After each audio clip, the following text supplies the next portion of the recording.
Nagigisa ako ng pipino. Masarap siya. Lalagyan ko ng giniling.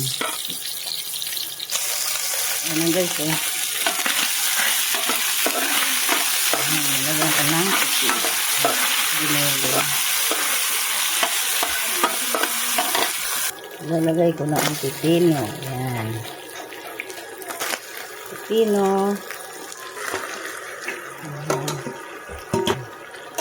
Halo-halo lang, nitos-nitos.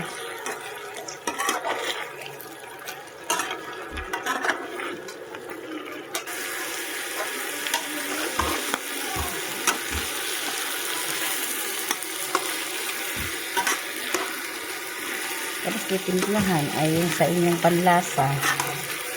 Basta ako magustuhan ko ito. Kaya nagluto ulit ako. Lagyan ko ng konting tubig. Yan.